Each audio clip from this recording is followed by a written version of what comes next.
자, 오늘 인트로 출애굽기 18장 1절 말씀입니다. 제가 히브리어로 읽어보겠습니다. 히브리어를 제가 읽는 이유는 히브리어 실력을 자랑하기 위함이 아니고 히브리어에 계속 익숙해지도록 하기 위해 히브리어에 익숙해지고 그래서 우리가 히브리어 성경을 읽는 수준까지 가야 될 줄로 믿습니다. 아멘. 그것을 위해서 지금 히브리어 기초반을 공부하고 있고 히브리어 강의를 1년 내내 계속해서 조금씩 할 것입니다. 그래서 제가 부족합니다만 히브리어로 읽어보고 또 설명을 드리겠습니다. 알레프가 붙어있는데 이것은 1이라는 뜻이죠. 1. 자, 18장 1절입니다. 와이시마 이트로 코헨 미디안 호텐 모셰 에프콜 아셰 아사 엘로힘 레모셰 울레 이스라엘 암모 키 홉치 아도나이 에트 이스라엘 민 미츠라이.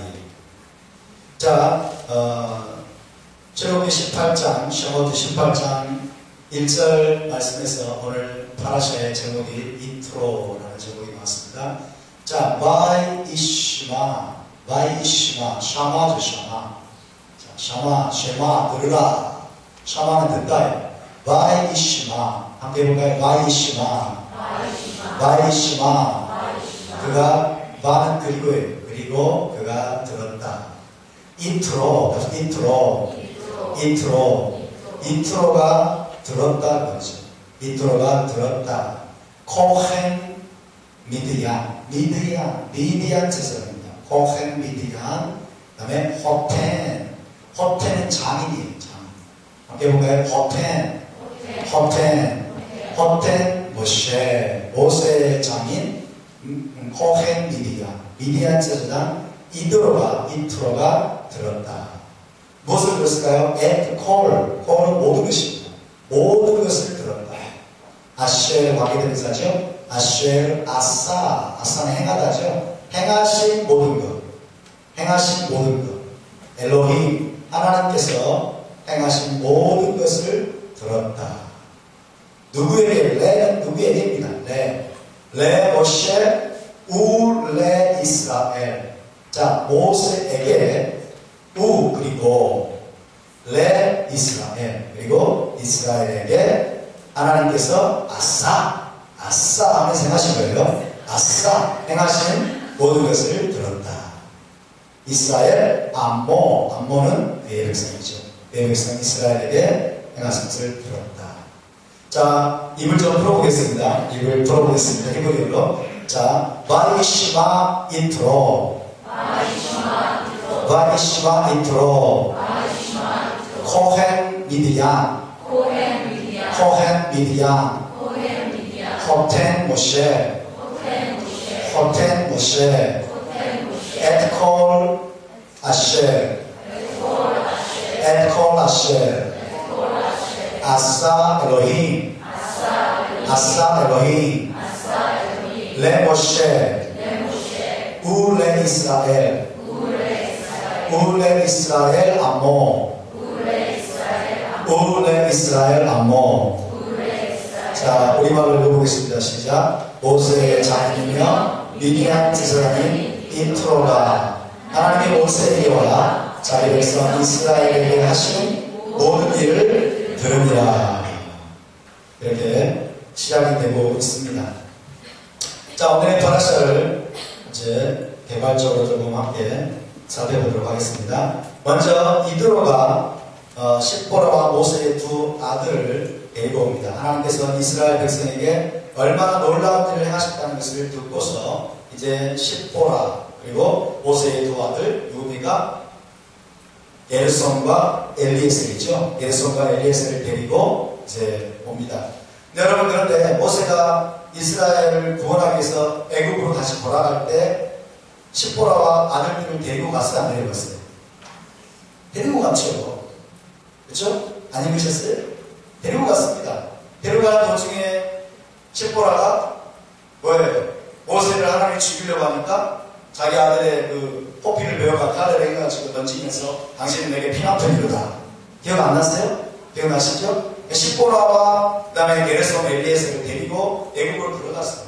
근데 어느 시점에 아마 돌려보낸 것 같아요. 어느 시점에 다시 장인에게 돌려보냈는데 이제 이드로가 십보라와 또 모세의 두 아들을 데리고 옵니다. 데리고 와가지고 이드로가 모세로부터 이제 하나님이 행하신 놀라운 기적들을 다시 말하면 간증을 듣습니다. 은혜의 간증을 듣고 어때요? 이제 이드로가 여호와 하나님을 송축합니다. 여호와 하나님을 송축하고 제가 볼 때는 그때 개종을 한 것 같아요. 개종을 하고 이제 이방신을 섬기는 미디안 제사장이 있습니다만은 그 모든 신들을 버리고 여호와 하나님을 섬기는 그런 사람으로 개종하고 돌아오게 되는 것 같아요. 분명히 나와 있지 않습니다만은 본문을 보면 우리가 그것을 짐작할 수 있습니다. 성경을 함께 우리 잠깐 보겠습니다. 장에게 다 된 이야기를 하니까 18장 9절, 10절, 11절, 12절을 한번 보세요. 18장 9절, 10절, 11절, 12절. 이드로가 여호와께서 이스라엘에게 큰 은혜를 베푸사 애굽 사람의 손에서 구원하심을 기뻐하여 이드로가 가르기에 여호와를 찬송하리로다. 너희는 애굽 사람의 손에서와 바로의 손에서 건져내시고 백성을 애굽 사람의 손 안에서 건지셨도다. 이제 내가 알았도다 깨달았도다. 여호와는 모든 신보다 크시므로 이스라엘에게 교만하게 하는 그들을 이기셨도다 하고 모세 장인 이드로가 번제물과 희생제물들을 하나님께 가져오며 아론과 이스라엘 모든 장로가 와서 모세 장인과 함께 하나님 앞에서 빵을 먹으니라. 그렇죠? 여호와 하나님이 모든 신보다 크다는 것을 깨닫고 제사장의 행동을 합니다. 희생제물과 번제물을 가져와서 희생제를 드리죠. 그리고 모세와 함께 뭐예요? 만약 가족이 함께 빵을 먹는 거예요. 하나님 앞에서 빵을 먹는 행위 이해되시죠? 아마도 이드로는 그때까지 섬기던 이방신들을 버리고 그다음에 여호와 하나님 언약 백성으로 돌아오게 되는. 그래서 이 본문이 참 중요합니다. 이드로가 모세를 찾아온 이 본문이 왜 중요합니까? 이방인이 여호와 하나님께로 돌아오게 되는, 이방인도 이스라엘 백성 안에 들어오게 되는 것을 또 보여주고 있는 본문이 바로 이 내용입니다. 그 다음에 이제 이드로가 모세에게 조언을 하죠. 1000부장, 100부장, 50부장, 10부장을 세우라. 그렇게 조언을 합니다. 모세가 하루 종일 백성들 앞에 앉아가지고 재판하고 있는 광경을 보면서 너무 이거는 낭비적이다. 너무 소모적이다. 그러면서 오래 못 갈 것이다. 그러면서 이제 이드로가 지혜를 제공합니다. 조언을 합니다.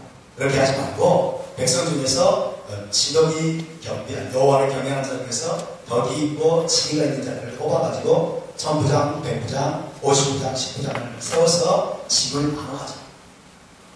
그러니까 모세가 그 조언을 받아들일까요? 안 받아들일까요? 받아들이죠. 그렇죠? 여러분, 하나님의 일하신 걸 우리가 볼 수 있습니다. 어떤 사람들은 하나님의 음성을 듣고만 노비를 한다고 생각합니다. 하나님의 음성을 들어야만 이제 목적이라고 생각합니다. 여러분, 그건 착각이에요. 모세보다도 하나님의 음성을 더 생생하게 들은 사람이 누굽니까? 역사상 모세보다도 하나님과 가까운 자가 누굽니까? 그런데도 하나님은 1000부장, 100부장, 50부장, 10부장의 계시를 모세에게 직접 주셨어요? 안 주셨어요? 안 주셨어요. 이드로를 통해서 하나님의 지혜를 주셨어요. 모세는 즉각적으로 그것을 받았어요. 아멘입니까? 그래서 하나님은요, 여러분 우리에게 단순히 직통계시로만 말씀하는 분이 아닙니다. 직통계시만 주는 분이 아닙니다. 다양한 루트와 다양한 경로들과 또 다양한 사람들을 통해서 우리를 인도하시고 우리에게 지혜를 공급하시는 분임을 믿으시기 바랍니다. 그렇기 때문에 우리는 사람들을 통해서 하나님의 음성을 들을 수 있어야 됩니다.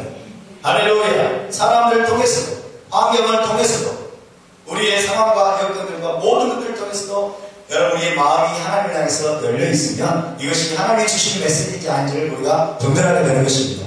모세가 하나님 앞에 나가서만 여러분 모든 걸 결정한 것이 아니고 이들을 통해서 지금 하나님이 말씀하다는 것을 깨달은 거예요. 그래서 그것을 받아들이고 놀라운 또 진전이 있게 된 것입니다. 그 다음에 우리가 오늘 나누게 될 아주 중요한 내용인데, 이스라엘 백성이 애굽에서 나와가지고 이제 셋째 달 3일에 시내산에 도착해서 장막을 칩니다. 셋째 달이면 무슨 달입니까? 시바놀이죠. 첫째 달은 아비볼입니다. 그래서 아비볼. 오늘날에는 니산월이라고 불러요. 니산월. 아비브라고 하는 명칭은 가나안의 명칭이고 니산이라고 하는 명칭은 바벨론의 명칭이에요. 지금은 성경에는 아비벌, 원래 유대인들은 니산월. 다시 해보세요. 아비벌, 니산월. 예, 아비벌 14일에 이스라엘 백성들이 광야에 나왔고요. 출애굽했고, 이제 세 번째 달, 그러면 이제 이야르, 두 번째 달이 이야르고, 세 번째 달이 시반월. 우리말 이 한글 개혁 성경에는 번역이 잘못되어 있어요. 번역이 잘못되어 있는데, 애굽에서 나온 지 3개월째 되는 날이 3개월이 됐어요. 애굽에서 나온 지 3개월 됐으면 여러분 심각해집니다, 문제가.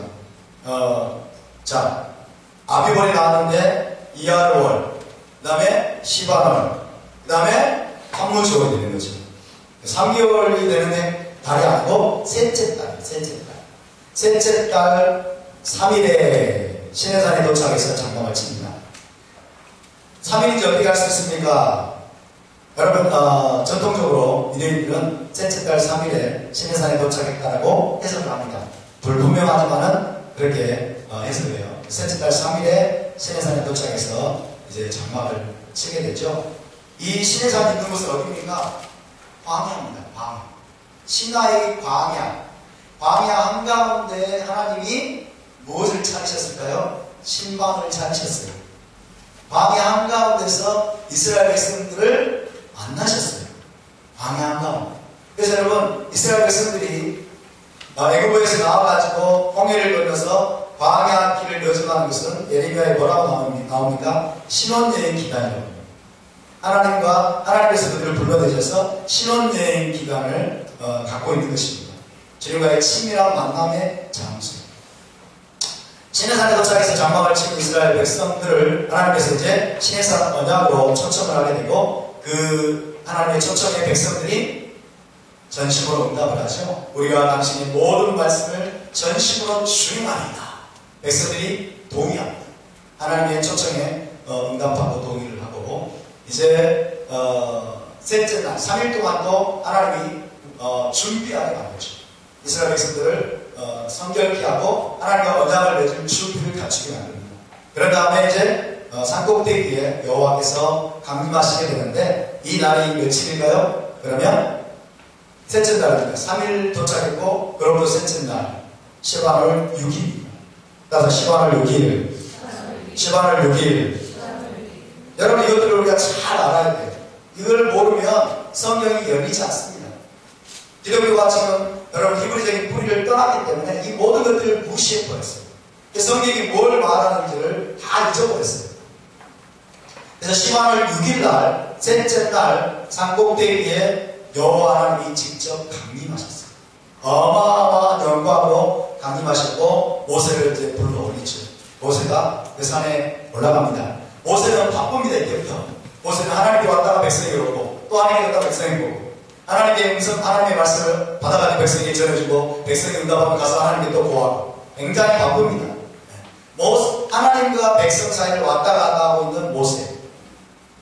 이 모습이 어떤 모습일까요? 나중에 말씀드리겠습니다.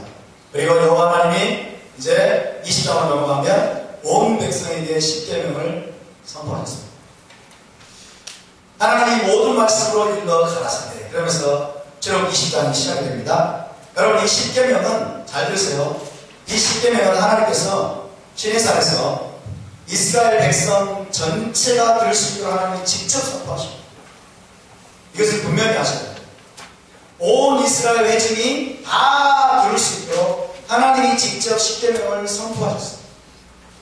아니, 목사님, 두 돌판에 하나님이 기록해서 주시지 않으셨나요? 그것은 24장이었어요. 나중에. 여러분, 십계명은요, 아스테레탑 데바림, 이 10가지 이 십계명은 하나님이 시내산 기슭에 장막을 치고 있고 모여있는 이스라엘 백성 전체를 향해서 하나님이 직접 천둥 같은 소리로, 우레와 같은 소리로 직접 말씀하셨어요. 그러니까 모든 온 백성이 하나님 말씀하셔서 소리를 듣고 모세에게 가가지고 우리가 죽을 것 아니다. 다시 말씀하지 않게 하소서. 죽을 것 같은 음성으로 말씀하십니다. 이것을 우리가 잘 알아야 돼요. 여러분, 그래서 이 시내산 사건은요, 전무후무한 사건. 인류 역사상 가장 아마도 영광스러운 사건이고, 가장 두려운 사건이고, 가장 엄청난 사건. 근데 우리가 이 사건의 진정한 의미를 모르고 있다. 너무나 모르고 있습니다. 한번 생각해 보세요, 여러분. 여호와 하나님이 그 모든 영광을 시내산에 직접 강림하셨습니다. 그리고 시내산 꼭대기에 있어 그 엄청난 영광으로 시내산 밑에 있는 온 이스라엘 족을 향해서 그들이 다 들을 수 있도록 하나님이 천둥과 번개와 우리와 같은 소리로 십계명을 선포하셨습니다. 엄청난 사건입니다. 무시무시한 사건. 그래서 여러분, 오늘 이 토라 포션이 굉장히 중요해요. 너무너무 중요해요. 오늘 이 토라 포션은 이스라엘 언약 백성이 탄생하는 순간입니다. 이스라엘 언약, 하나님과 언약을 맺고 언약 백성으로서 제사장 나라로서 이스라엘이 탄생하는 순간입니다. 이것이 여러분 교회의 탄생입니다. 이것이 교회의 탄생인데 우리가 이걸 너무 모르고 너무 무시하고 토라를 무시하다가 여러분 우리가 엉뚱한 방향으로 지금까지 흘러떨어져 왔습니다. 그래서 오늘 이 말씀 여러분 잘 배울 수 있기를 바랍니다.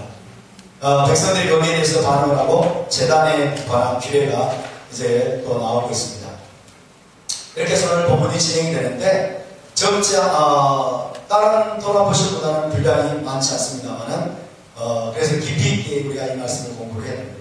18장 이드로 찾아온 사건, 그 다음에 19장 20장. 오늘 19장과 20장을 중심으로 여러분과 함께 이 말씀을 함께 살펴보겠습니다. 자, 시내산 사건이 무슨 사건이냐? 첫 번째 오순절 사건입니다. 첫 번째 오순절 사건. 자, 19장 1절, 2절을 우리 함께 배워보겠습니다. 이것은 제가 직역성경으로 해놓은 것입니다. 직역성경. 자, 함께 배워보겠습니다. 시작. 이스라엘 자손이 미츠라임 땅에서 나온 지 셋째 달 초하루 바로 이날에 그들이 시나이 광야로 왔다.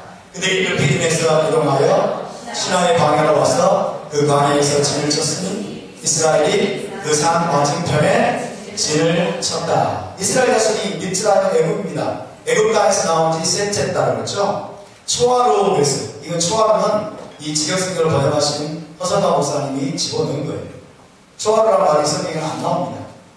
초하루란 말이 안 나오고 셋째 달 바호데시 셔리시 셋째 달에 셋째 달 바로 이날에 이렇게 있는데 셋째 달 바로 이날에 이것을 유대인들은 전통적으로 시반월 3일로 해서 그래요. 시반월 3일에 그들이 시나이 광야에 도착을 했습니다. 그리고 르비딤이죠. 르비딤에서 이동하여 시나이 광야로 와서 그 광야에서 진을 쳤으니 이스라엘이 그 산 맞은편에 진을 쳤다. 자, 이런 모습입니다. 함께 보세요. 자, 시나이 광야에 이제 문득 서 있는 시내산 기슭에 이들이 도착을 했습니다. 도착을 해서 이제 하나님과 만날 중요한 준비를 하게 되는 거예요. 자, 어마어마한 광경이죠. 산에 빽빽한 구름과 흑암과 또 천둥과 번개와 우리와 어마어마한 나팔 소리, 쇼파르 소리가 울려 퍼졌습니다. 이스라엘 백성들이 그 산 기슭에 다 모였습니다. 보세요. 번개가 치고 이건 실제로 일어난 일이에요. 실제로 영적으로 일어난 일이 아니고 그들이 육안으로 볼 수 있도록 그들이 다 보았어요. 이 광경을 보았습니다. 이 엄청난 광경을 보았기 때문에 여러분들이 두렵고 떨었어요. 죽을까 하는 그 정도로 하나님의 그 어마어마한 영광을 그들이 직접 눈으로 목도하고 귀로 들었던 것입니다. 자, 이 시나이 광야에 이스라엘 백성이 도착을 했습니다. 이 시내산에서 하나님과 언약을 맺게 되는데 이 언약을 맺게 된 날짜가 어디냐? 77절 샤부오트라는 겁니다. 샤부오트.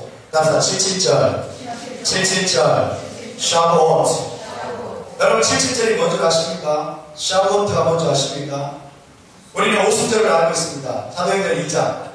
사도행전 2장 오순절. 그럼 기독교인들은 맨날 성령 강림.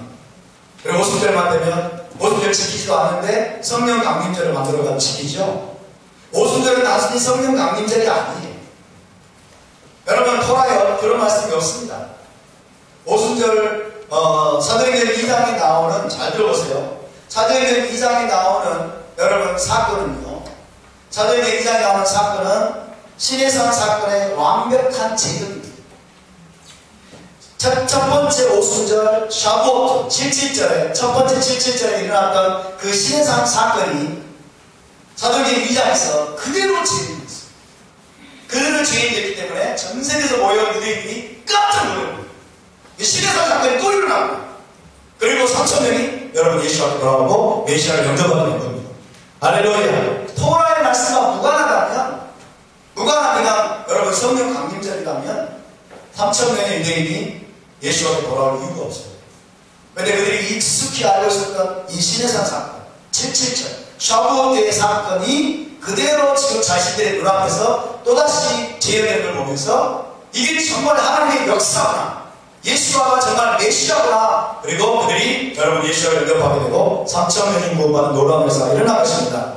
그래서 여러분 시내산 언약은 언제 일어났다? 77절에 샤부오트 오순절에 일어났다는 것을 우리가 기억해야 됩니다.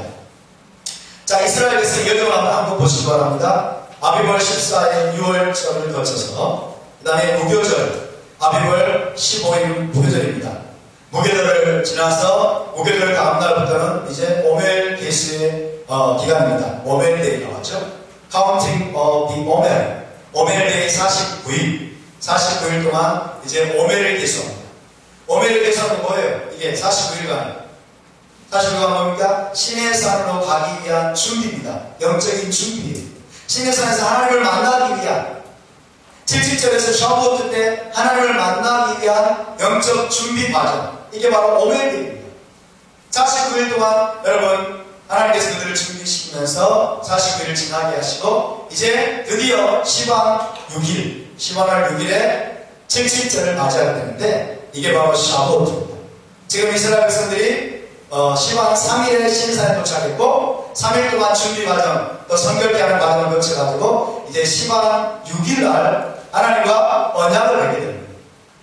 이해가 되십니까? 그래서 하나님은 이 영적인 여정을 여러분 기억하시고 대대로 기념하게 하기 위해서 6월절, 무교절, 그다음 오멜데이, 77절을 대대로 지키라고 명령하십니다. 지금 이스라엘 백성들이 이런 여정을 통해서 시내산에 도착했다는 것을 여러분이 기억하셔야 됩니다. 자, 사도행전 2장 오순절은 그럼 무엇입니까? 사도행전 2장 오순절은 출애굽기 19장의 77절과 동일합니다. 77절. 이분이 여러분 샤부오트라고 합니다. 샤부오트. 자, 함께 봅시다. 77절. 77절. 샤부오트. 샤부오트. 77절을 또 맹추절 이렇게 말하기도 하죠. 따라서 맹추절. 77절. 샤부오트. 예. 오순절이라는 말은 어디서 왔습니까? 헬라어에서 온 거예요. 헬라어에서. 오순. 오자에다가 순. 순은 10을 말하죠. 그래서 이제 50일째 되는 날, 절기, 신학적인 건데, 그러나 토라적으로 말하면 77절, 맹추절, 샤부오트라고 말합니다. 기독교에서 성령 강림절 지키는 오순절은 토라에 나오는 77절로서 토라 수여 기념일입니다. 이스라엘 백성들이 하나님으로부터 토라를 받은 기념일, 이것이 바로 77절이고 이것이 바로 샤부오트입니다. 마탄 토라, 토라를 받은 것을 마탄 토라라고 해요. 따라서 마탄 토라, 마탄 토라. 성령 강림절은 없습니다. 성경에 어디에도 성령 강림절이 없어요.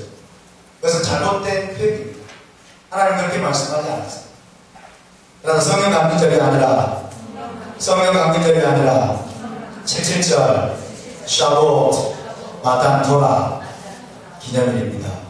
믿으십니까? 그렇기 때문에 여러분 오순절 성령 강림절 그러면 기독교에서 성경에 놓으면 성령 강림절 일요일날 지키면서 여러분 성령 은사 받기를 막 갈망하죠. 성령의 성령 충만, 성령 은사 부어주시기를 갈망하는데 이건 성경적인 근거가 없는 거예요. 성경적인 근거가 없는 것을 하고 있는 거예요. 그래서 우리가 그런 잘못된 것들을 바로잡을 수 있기를 바랍니다.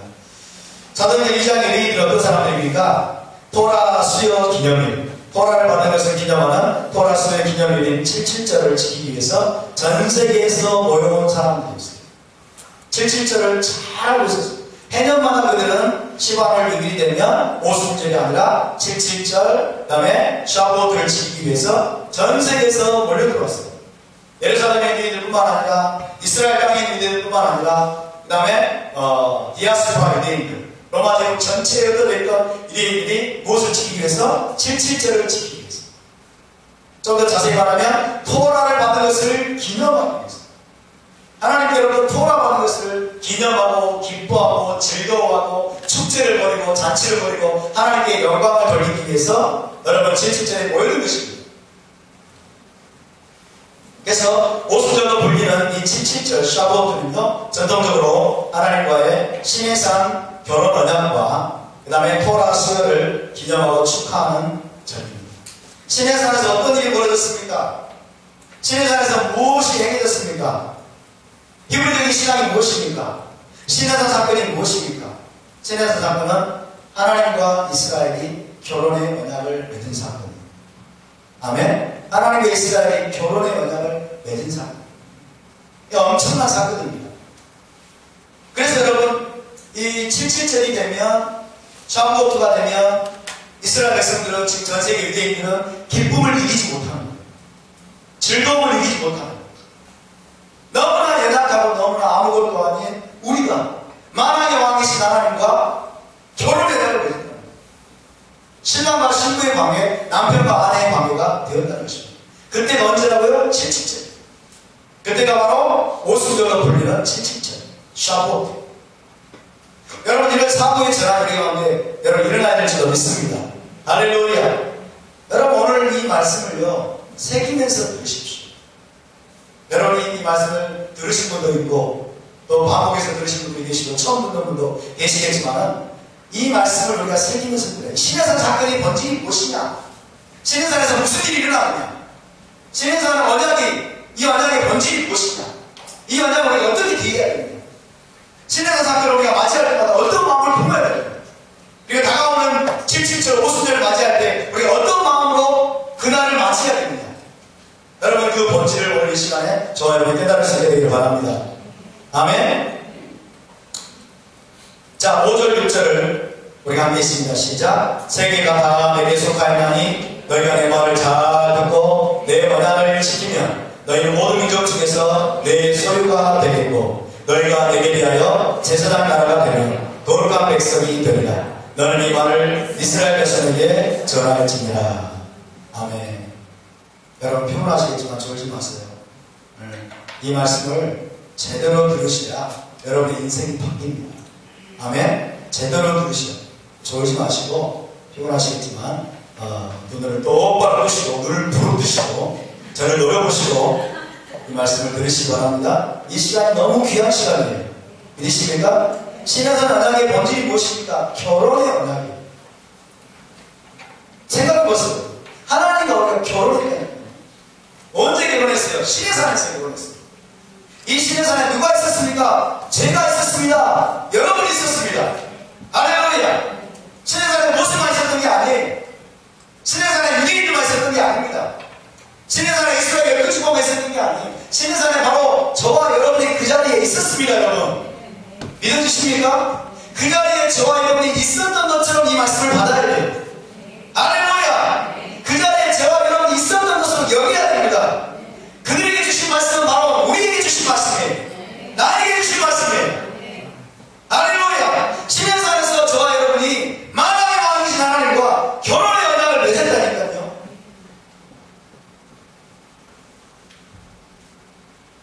시내산 언약의 본질은, 시내산 사건의 본질은 하나님과 결혼하는 것.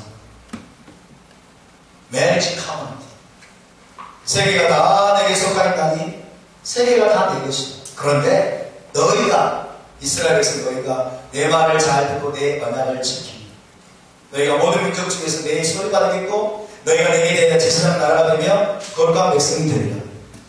이 말씀이 여러분, 저와 여러분과 무관하다면, 그냥 이스라엘 저 자손들에게, 유대인들에게 주신 말씀이라면, 이 말씀을 그렇게 생각한다면 성경에서 찢어가지고 버리세요. 이 말씀 나와 무관하다. 그렇죠. 그렇죠? 십계명이 우리가 무관하다는 뭐로 성경이 나와요? 찢어가지고 버려야죠. 유대인들에게 주신 거예요. 그게 아니라 신의 삶일 때 누가 있었어요? 내가 있었습니다. 동의하십니까? 믿어지십니까? 정말 믿어지세요? 믿어지도록 제가 설명을 드리겠습니다. 네. 3,500년 전에 저와 여러분이 모세와 함께, 여러분 이스라엘 백성과 함께 저와 여러분이 그 자리에 있었습니다. 할렐루야. 여러분 출애굽의 목적이 무엇입니까? 1차 목적이 뭐냐면요, 시내산에서 하나님이 이스라엘과 결혼 계약을 맺으시기 위함. 출애굽의 보다 궁극적인 목적은 약속의 땅을 주시기 위함. 그러나 1차적인 목적이 있는데 이스라엘 백성과 결혼의 언약을 맺으시기 위해서 하나님 이스라엘을 애굽에서 건져내시고 구속하신 것을 믿으시기 바랍니다. 할렐루야. 여러분 구속의 목적이 무엇입니까? 주님과 결혼하기 위함이에요. 아멘. 오늘날 기독교인들 보십시오. 구원받은 것이 전부인 줄 알고, 구원받은 게 전부인 줄 알고, 나는 구원받았다, 나는 내일 죽어서 천국 간다, 그리고 세상을 즐기고 세상 연락을 즐기고 세상에 빠져가지고 살아. 여러분 아니라고요. 구원받은 목적인 거예요. 구속하신 목적인 거예요. 하나님과 결혼하는 거예요. 하나님과 결혼하는 게 뭔데?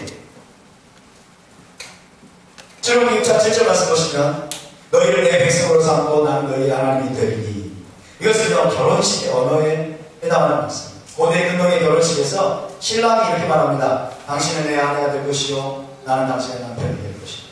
이 신랑이 언어예요. 신부를 맞이하기 위한, 여러분 결혼식에서 신부를 맞이하기 위해서 신랑이 신부를 향해서 말하는 언어, 결혼식 언어를 하나님이 사용하고 있어요. 너희는 내 백성이 되고 나는 너희의 하나님이 되리니 내가 너희와 결혼할 것이다. 믿으십니까? 하나님 우리와 구원만 해놓고 우리를 건져내고 구원만 하고, 여러분 우리와 무관한, 이제 구원받았으니까 마음대로 살아라, 그런 하나님이 아닙니다. 할렐루야. 결혼이 무엇입니까? 하나님께 완전히 구속되는 걸 말해요. 완전히 하나님의 것이 되는 걸 말해요. 여러분 가나안에서 구약성경에서는요 흔히 결혼이 아내를 취하는 것으로 묘사가 되는데, 하나님께서 자신을 구애자로 묘사하시고 신부를 신부에게 구애하는 구애자로 묘사하시고 이스라엘 백성을 구애의 대상인 젊은 여인으로 묘사하시고, 하나님이 신랑이세요. 하나님의 구애자예요. 이스라엘은 젊은 여인이에요. 젊은 여인에게 하나님이 다가가서 구애하십니다. 내가 너를 나의 아내로 나의 신부로 취한다. 너는 내 백성이 되고 나는 너의 하나님이 되고. 하나님이 여러분 이스라엘 백성들의 진정으로 원하시는 게 뭐예요? 애굽에서 건져내고 끝낸 게 아니에요. 광야에 내버려두고 약속의 땅 알아서 가려면 가라, 이게 아니라고요. 하나님의 구속의 1차적인 목적은 뭐예요? 목적지는 신의 산으로 데려가는 것입니다. 결혼의 장소로 데려가는 거예요. 아멘. 나중에 나오지만 결혼식의 호파 밑으로 이스라엘 백성들을 데려가는 거예요. 할렐루야. 이게 하나님 우리를 구속하시고 우리를 구원하신 목적임을 믿으시기 바랍니다. 할렐루야. 그렇기 때문에 저와 여러분이 구원받은 이후에 신부의 정체성을 모르고 신부로서 살아가지 않는다면 우리는 복음의 핵심을 놓치고 있는 거예요. 믿으십니까? 우리를 신부로 부르셨어요. 예수와의 신부로, 하나님의 신부로, 하나님과 결혼한 바 된 자로 하나님 우리를 부르셨음을 믿으시기 바랍니다. 그러면 우리 삶은 신부로서의 삶이 돼야 마땅합니다. 그 정체성을 알지 못하고 깨닫지 못하고 신부로 살아가지 않는 수많은 크리스천들, 복음의 핵심을 놓치고 있는 거예요. 하나님은 이스라엘 백성을 노예 상태에서 구성한 것으로 만족하지 않습니다. 홍해를 건넌 것으로 만족하지 않으세요. 그들을 자신의 친백성으로 삼으시고 그들과 깊고 친밀한 관계를 맺기로 했습니다.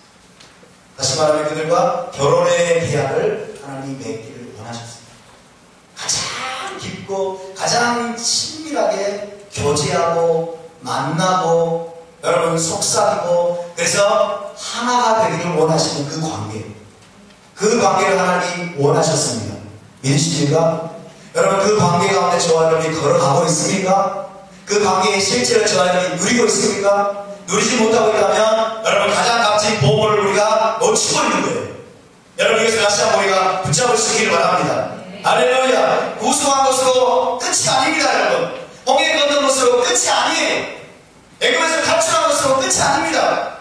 교회에 나와가지고 등록하고 크리스천이라는 이름을 얻은 것으로 끝난 게 아니에요. 하나님은 그분 자신을 주기를 원하십니다. 그분 자신의 마음을 주기를 원하십니다. 그분과의 깊고 친밀한 관계를 주기를 원하십니다. 할렐루야!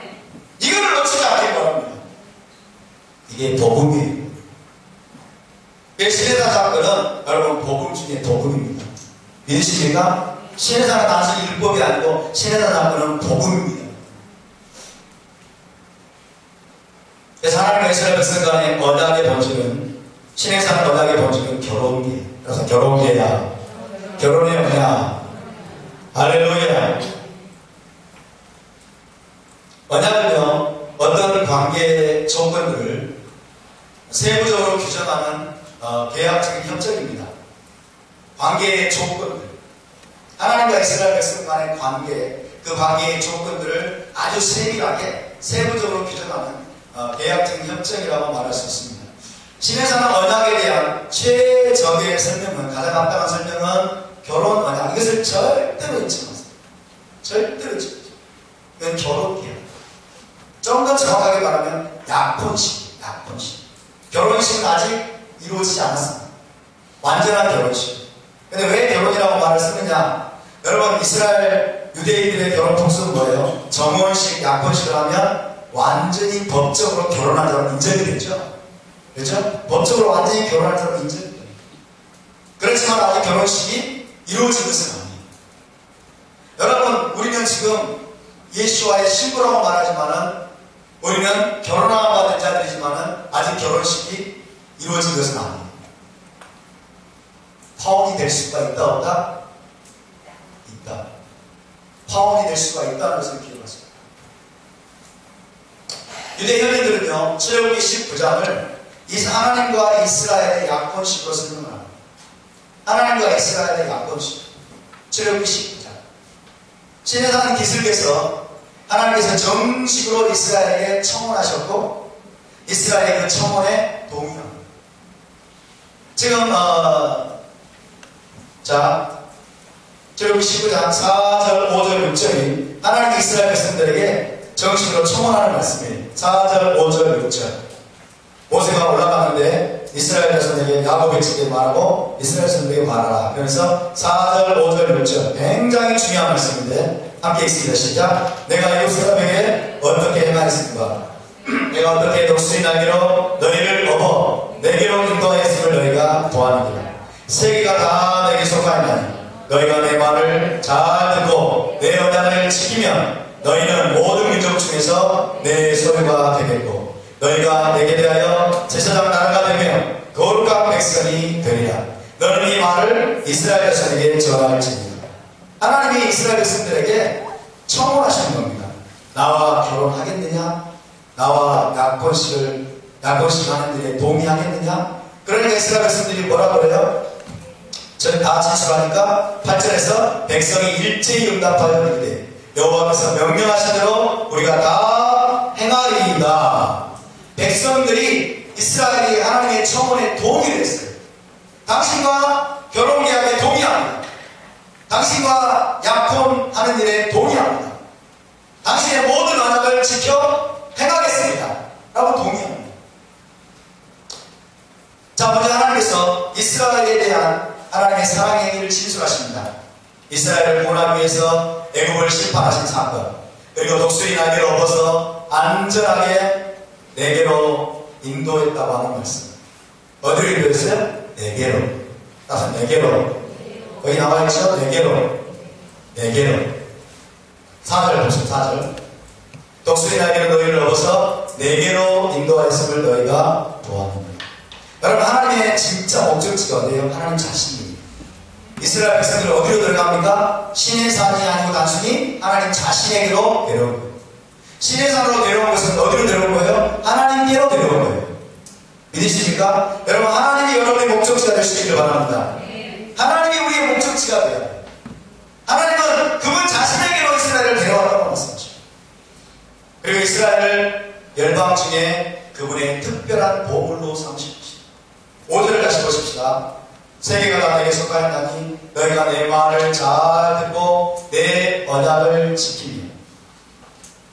하나님의 언약의 조건들을 다 이행을 하면 어떤 것을 약속하시냐면 모든 민족 중에서 내 소유가 되겠고, 내 소유가 뭐 번역이 되어 있습니다만은 영어 성경에는 이렇게 번역되어 있습니다. My special possession. 나의 특별한 소유 혹은 my treasured possession. 나의 가장 소중한 소유 혹은 my special treasure. 나의 특별한 보물이라고 번역이 되어 있습니다. 그러니까 이스라엘 열방 중에 그분의 특별한 보물로 삼으십니다. 이 말씀이 무슨 의미인지 아세요? 히브리어로 세골라 특별한 보물, 내 소유란 말을 세골라라고 하는데 이것은 특별한 보물이에요. 특별한 보물. 고대 근동에서 전쟁에서 승리한 왕이 수많은 전리품들 중에서 가장 소중히 여기는 전리품이 있어요. 그것을 세골라라고 합니다. 가장 소중히 여기는 전리품은 그것은 창고에 두지 않는다고 해요. 전리품 창고에 두지 않고 자신의 침실에 두거나 친히 목에 걸고 다녀요. 너무너무 귀하게 여기기 때문에, 너무너무 소중히 여기기 때문에 수많은 나라들을 정복하고 그러면서 어마어마하게 많은 전리품들을 여러분 왕이 다 획득을 하지만은 그 중에서 가장 소중히 여길 만한 전리품은 전리품 창고에 안 두고 자신의 침실에 두고서 계속 보는 거예요. 너무 귀중한 걸 자신의 침실에 두거나 혹은 보석, 보물 같은 것들은 아예 목걸이를 만들어 목에 걸고 다니는, 그것을 세골라라고 합니다. 너희가 내 말을 잘 듣고 내 언약을 지키면 너희가 나의 세골라가 될 것이다. 할렐루야. 나의 세골라가 될 것이다. 나의 특별한 보물, 모든 전리품들 중에서 가장 소중히 여기는 전리품이 될 것이다. 내가 너희를 내 침실에 둘 것이고 내 목에 걸고 다닐 것이다. 다른 말로 이게 뭐예요? 신부라는 말의 의미입니다. 이게 신부라는 말의 의미입니다.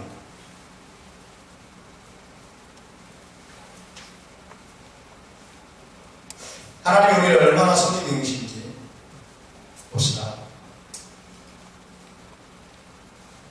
세골라. 이것은 약해요. 하나님 이스라엘 백성들을 어떻게 세골라라고 표현한지 아세요? 보세요. 이게 뭐예요? 이스라엘 백성 한 지파 한 지파를 하나님이 보석으로 보십니다. 12가지 보석으로 보십니다. 이게 얼마나 보배로운 여러분 가치가 있는 보석입니까? 엄청난 가치가 있는 보석이죠. 이게 바로 세골라예요. 이 보석이 너무나 가치가 있고 너무나 소중하고 너무나 하나님께 특별한 보물이어서 하나님이 뭐라고 말씀하시는 이 보석을 제사장에게 너희의 가슴판에 계속해서 이 12보석을 만들어가지고 달고는 이것이 하나님의 마음입니다. 믿으십니까? 이게 이스라엘 백성들, 언약 백성들을 하나님이 세골라로 여기시고 가장 소중히 여기는 특별한 보물로 여기시고 그것을 하나님의 마음판에 새겨서 하나님이 지금 가슴속에 계속해서 품고 다니시는 그림을 제사장을 통해서 하나님이 보여주시는 겁니다. 할렐루야. 하나님이 여러분 언약 백성을 이렇게 세골라로 너희가 나에게 세골라가 될 것이라고 말씀합니다. 저와 여러분 이런 존재임을 믿으십니까? 이런 존재임을 믿으십니까? 우리가 그 자리에 없었다면 우리는 그런 존재가 아니에요. 우리가 신의산 밑에 여러분 하나님이 이스라엘 백성들이 하신 말씀이 나에게 해당이 안 되는 말씀이라면 우리가 그 자리에 있어서 함께 여러분 그 언약에 동참한 자가 아니라면 이 말씀은 나와 아무 상관이 없는 말씀입니다.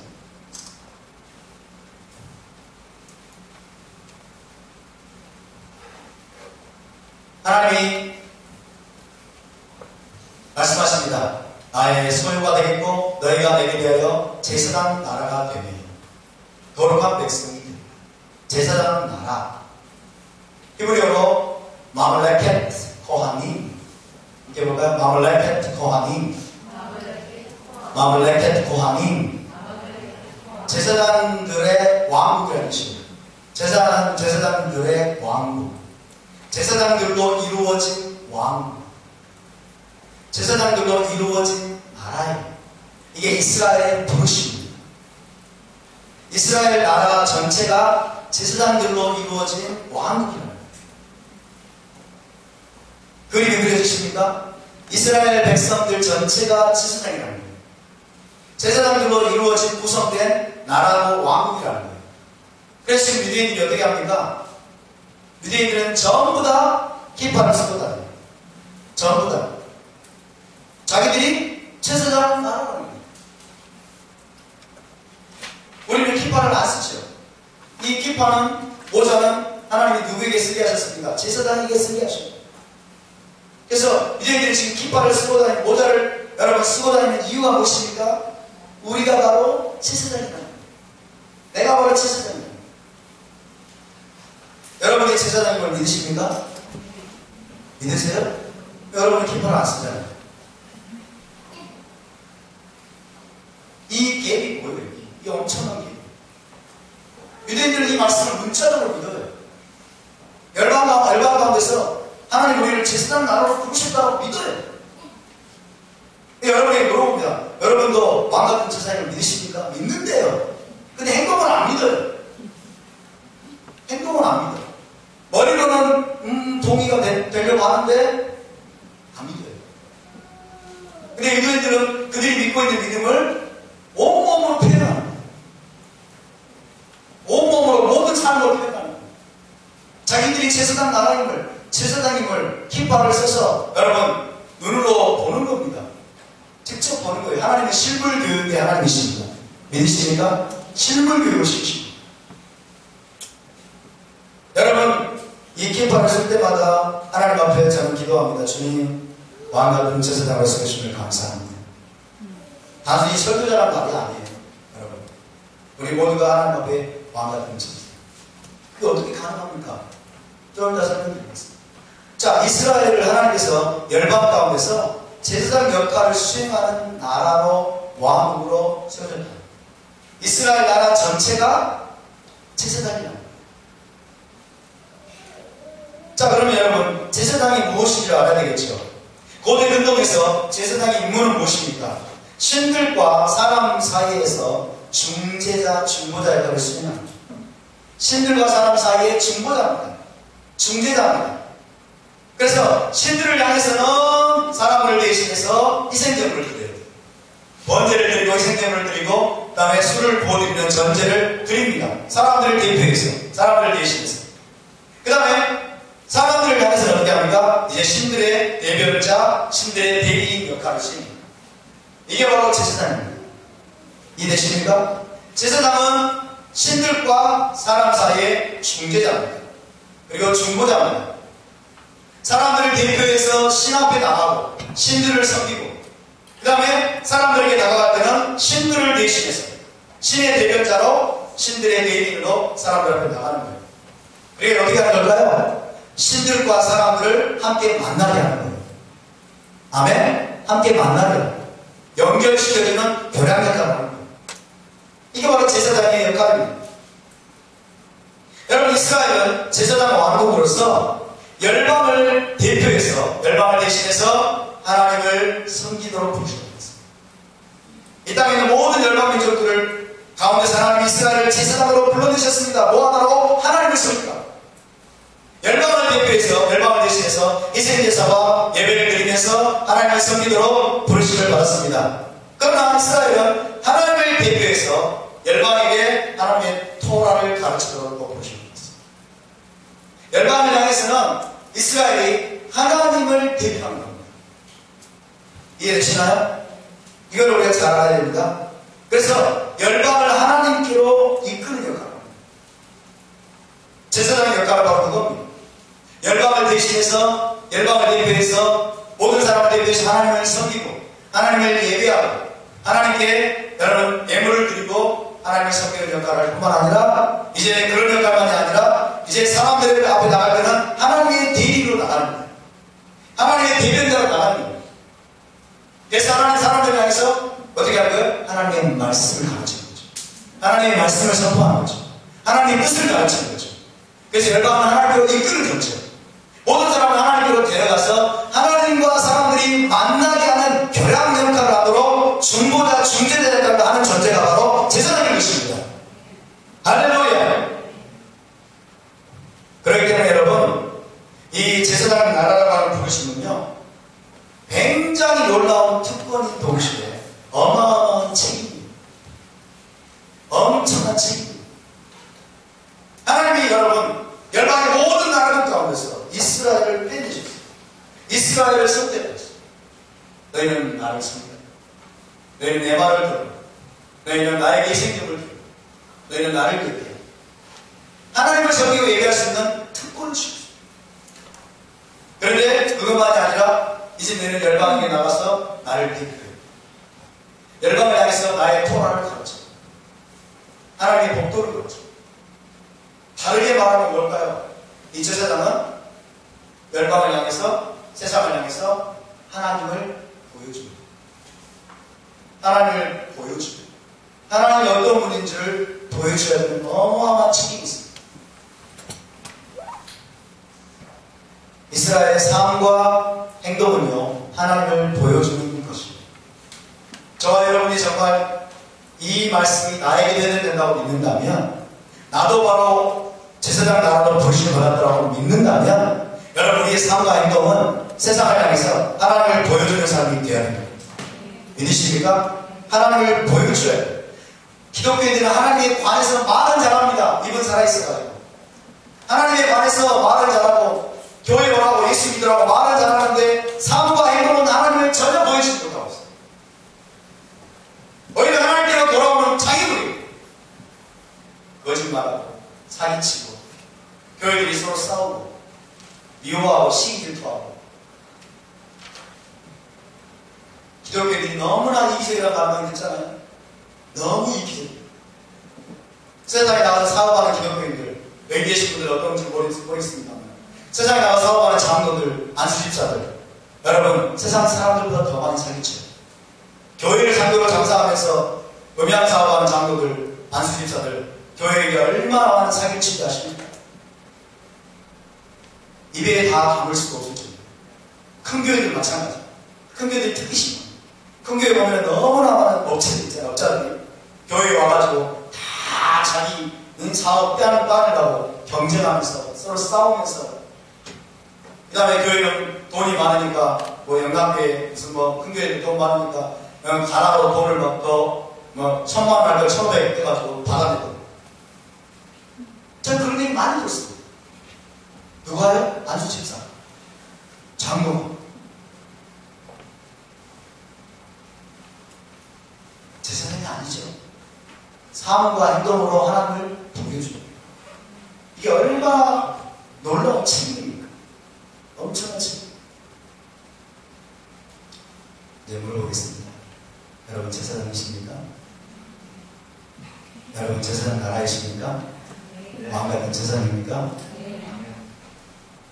우리의 삶이 달라져요. 믿으십니까? 혁명이 일어납니다. 혁명.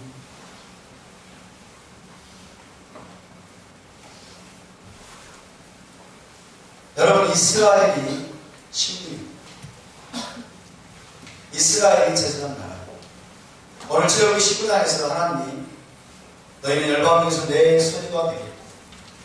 너희가 내 말을 잘 듣고 내 언약을 지키면 너희는 내 백성이 되고 나는 내 하나님이 되리라. 너희는 나의 세굴라가 될 것이다. 뭐 신부라는 뜻이죠. 신부가 누구예요? 이스라엘. 제사장 나라가 누구예요? 이스라엘. 이스라엘 백성을 하나님이 신부로 삼으셨어요. 이스라엘 백성을 하나님이 제사장 나라로 부르셨어요. 이스라엘 백성과 결혼의 언약을 맺으셨어요. 이해되시죠? 그런데 기독교는 교회가 그리스도의 신부라고 말합니다. 교회가 그리스도의 신부.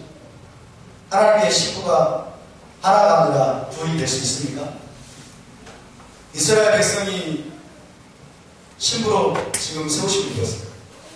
하나님 이스라엘 백성을 향해서 시내산에서 너희가 나의 세골라, 나의 신부, 내가 너희와 결혼한다. 너희는 나의 신부가 될 것이다. 너희는 제사장 나라다.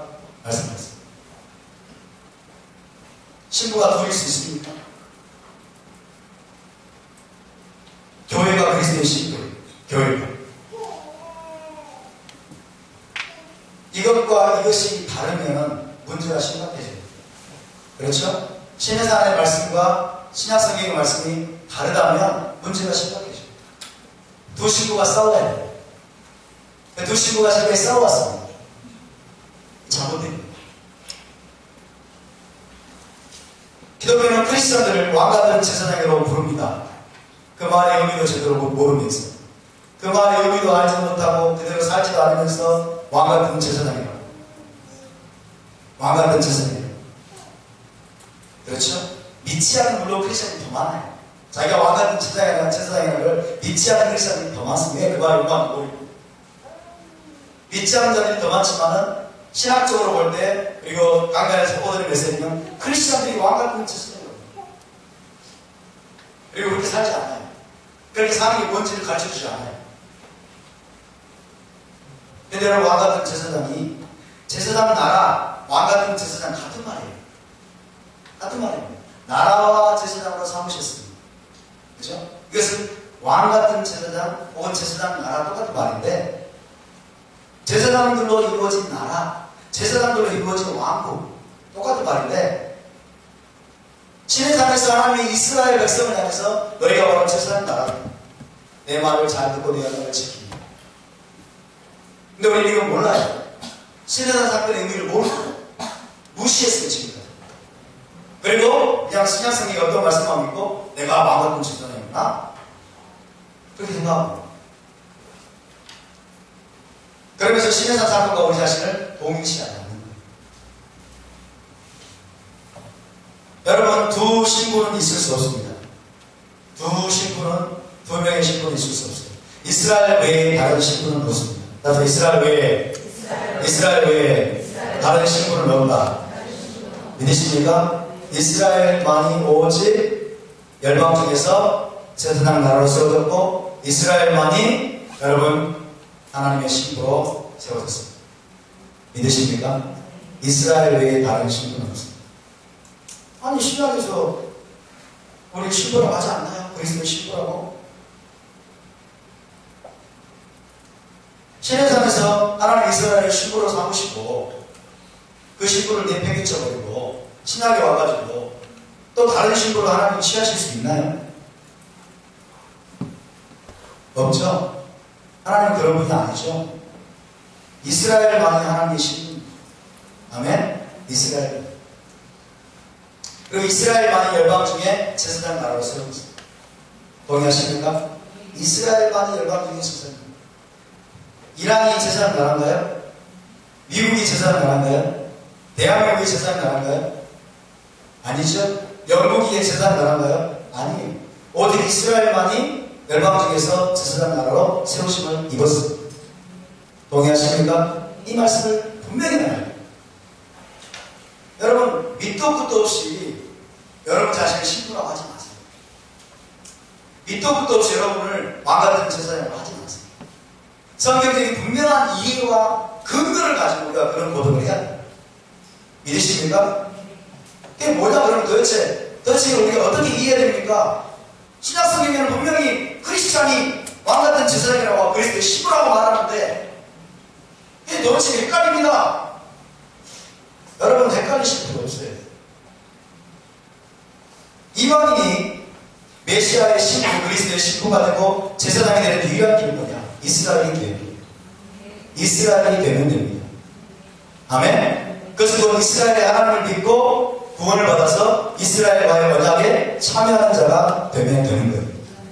할렐루야. 하나님은 두 명의 신부를 가질 수 없다니까요. 아멘? 하나님은 두 신부를 가질 수 없고 열방 중에서 하나님이 제사장 나라로 빼어낸 나라는 이스라엘밖에 없다니까요.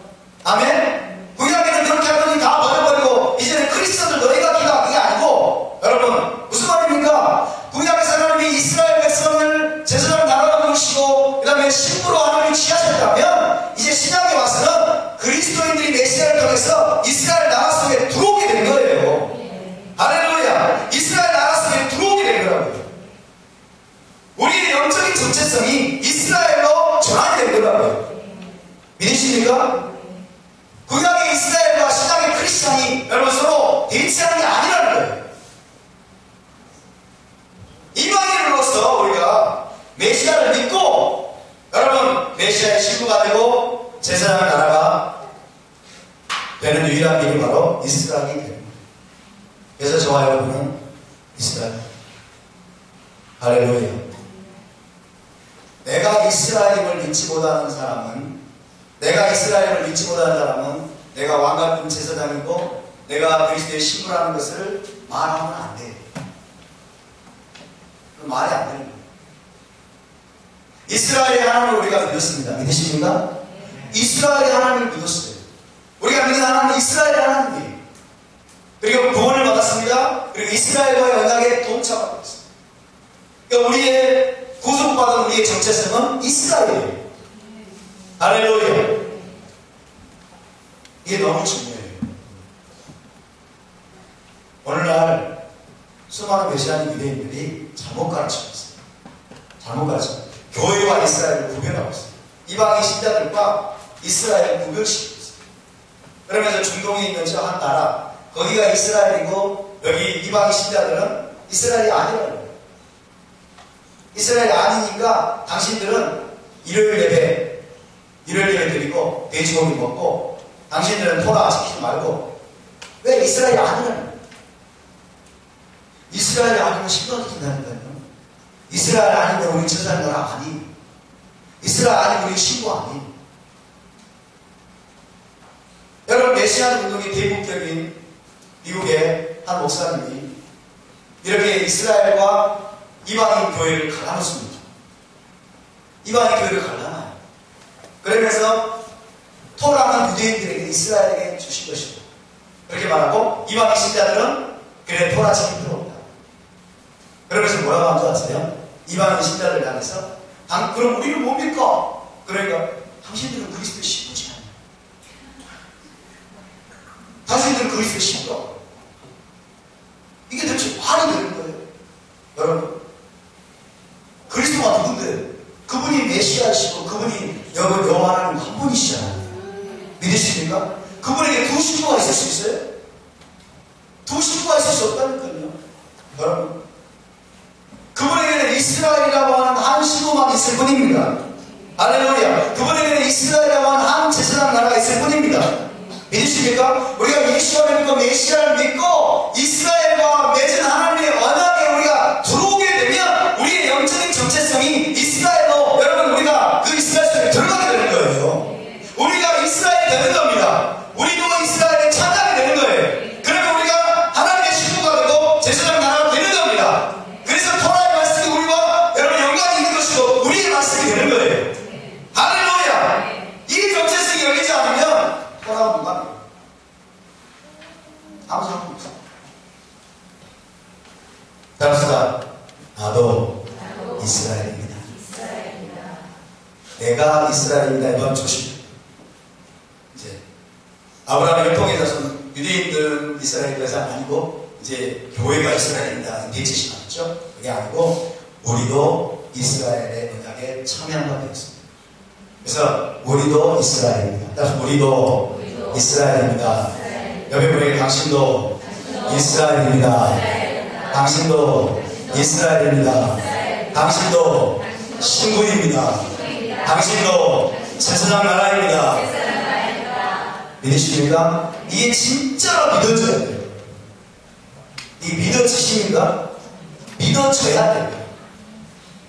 앞에서 저 김목사가 목에 핏대를 써가면서 막 저렇게 소리를 고래고래 질러도 되니까 뭐 그런가 보다 믿는 것처럼 믿는 척하면 안 돼요. 이게 믿어져야 돼요. 아멘? 믿어져요.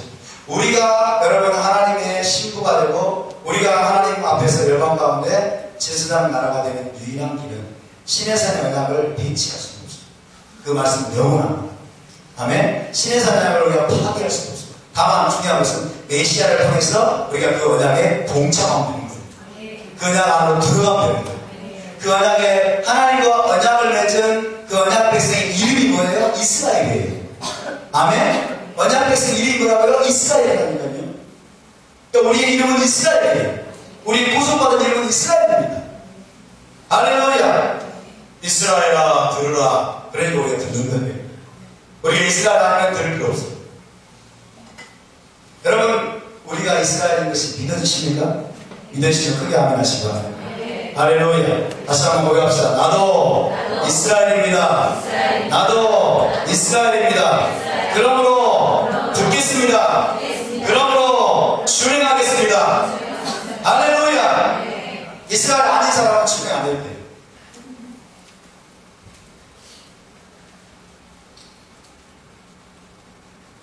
성경으로 증명을 합시다. 에베소 2장 12절 13절 보시면 그때 뭐예요? 안 믿을 때 메시아를 몰라서 그때 너희는 메시아 밖에 있었고 그리스도 밖에 있었고 이게 뭐예요? 언약 백성이 아니라는 거죠. 이스라엘 나라 밖에 사람이야. 언제? 그때는 이스라엘 나라 밖에 사람이야. 약속의 언약들에 대해서는 외인이요 세상에서 소망도 없고 하나님도 없는 자이더니 따라서 이제는 now 지금이에요. 지금 너희의 정체성이 뭐냐 사도바울이 밝히고 있어요. 이제는 멀리 있던 너희가 누구로부터? 하나님으로부터 멀리 있고 이스라엘 나라로부터 멀리 떨어져 있던 무관하던 너희가 이방인 신자들이 너희가 그리스도 메시아이신 예수와 안에서 메시아의 피로 말미암아 가까워집니다. 누구와 가까워졌어요? 이스라엘 나라와 가까워졌고 하나님과 가까워졌다는 거예요. 언약 관계가 되었다는 것입니다. 자, 14절 받았습니다. 그는 메시아는 우리의 화평이십니다. 둘로 하나를 만드사. 둘은 뭡니까? 유대인과 이방인. 유대인과 이방인을 하나로 만드사. 원수된 것. 유대인과 이방인 사이에 증오 적대감이에요. 유대인들이 이방인을 멸시했어요. 유대인들이 이방인들을 무시했어요. 왜? 자기들만 제사장이라고 생각하고 자기들만 선대받은 선민이라고 생각하고 그래서 이방인들을 멸시하고 무시하고 그다음 이방인이 우상 숭배자니까 여러분 얘들이 지구라고 난 코셔. 이방인들은 난 코셔. 코셔가 아니에요. 그래서 유대인들과 이방인 사이에 적대감이 있었고 혐오감이 있었고 그 다음에 갈등이 있었어요. 근데 그 원수된 건 중간에 막힌다. 유대인과 이방인들 사이에 여러분 가로막혀 있는 막힌 담을 예수 앞에서 자기 육체로 십자가에서 헐어버리셨어요. 할렐루야. 그 다음에 법조문으로 된 계명의 율법을 폐하셨어요. 이게 뭘까요? 시내산의 율법이 아닙니다. 번역이 문제예요. 법조문으로 된 계명의 율법은 뭐냐면 유대인과 이방인들을 갈라놓게 만드는 랍비들이 만들어 놓은 수없이 많은 조항들을 랍비들이 만들어 놓은 수없이 많은 구전율법을 말합니다. 구전율법. 그것이 다 법조문으로 기록이 되어 있는 거예요. 지금. 법조문으로 만든 계명의 율법, 토라. 이 토라는 시내산 토라가 아니에요. 랍비들이 만들어 놓은 그 토라를, 그 조항들을, 법조문들을 다 주님이 폐하셨어요. 뭐하기 위해서? 이는 이 둘로 유대인과 이방인으로 자기 안에서 한 세 사람을 지어 유대인과 이방인을 메시아 안에서 one new man 한 세 사람 그 한 세 사람의 이름이 뭘까요? 이스라엘. 할렐루야. 그 한 세 사람 이름이 이스라엘입니다. 여러분 믿으십니까? 메시아 안에서 유대인과 이방인 사이를 가로막을 때 모든 담을 허물어 버리셨어요. 모든 적대감을 다 지하에 버리셨어요. 모든 증오와 반목과 시기 질투를 주님이 다 십자가에서 피하셨어요. 그리고 한 세 사람을 지어 화평하게 하시고 또 십자가로 이 둘을 유대인과 이방인을 한 몸으로 이 한 몸이 뭘까요? 교회, 이스라엘, 여호와의 총회 같은 말입니다. 믿으십니까? 여호와의 총회, 이스라엘 회중, 이스라엘, 교회, 에클레시아, 카할 다 똑같은 이것이 한 몸입니다. 원바디 한 몸으로 하나님과 화목하게 하려 하십니다. 원수된 것, 즉 증오심과 적대감을 십자가로 소멸하시고 또 오셔서 먼 데 있는 너희에게 이방인이죠. 먼 데 있는 너희 이방인에게 평안을 전하시고 가까운 데 있는 자들 유대인에게 평안을 전하셨으니 이는 그로 말미암아 우리 둘이 유대인과 이방인이 한 성령 안에서 아버지께 나아감을 얻게 하려 하십니다. 한 성령 안에서 아버지께 나아감을 얻게 하려 하십니다. 그러므로 이제부터 너희는 이방인 신자들이 너희는 외인도 아니요 손님, 약속과 무관한 자, 언약과 무관한 외인도 아니요, 지나가는 나그네도 아니요, 오직 성도들과 동일한 시민. 이 성도들은 이스라엘만. 하나님의 거룩한 백성이 뭐예요? 이스라엘이에요. 성도들과 이스라엘과 동일한 시민이요, 하나님의 권소, 하나님의 집, 하나님의 가족이라. 할렐루야. 답시다. 우리는 이제 이스라엘입니다. 믿으십니까? 우리의 정체성은 이스라엘. 우리는 이스라엘의 하나님을 섬기는 자예요. 우리는 이스라엘과 맺은 언약에 동참하게 된 자들입니다. 이스라엘 우리는 이제 분리될 수 없습니다. 교회와 이스라엘은 하나입니다. 할렐루야.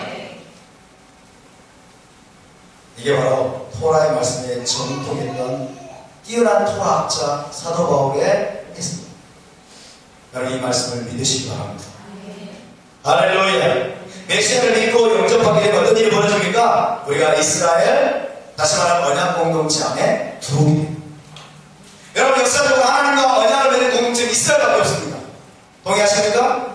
하나님과 언약을 맺는 언약 공동체는 이스라엘밖에 없는데 우리가 메시아를 믿고 그분을 영접하게 되면 그 언약 공동체의 이스라엘 안에 들어오게 된다는 거예요.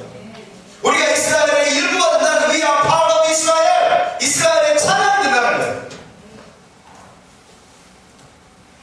그것을 출애굽기 19장 5절은 내 말을 잘 듣고 내 언약을 지키며 으로 표현하죠.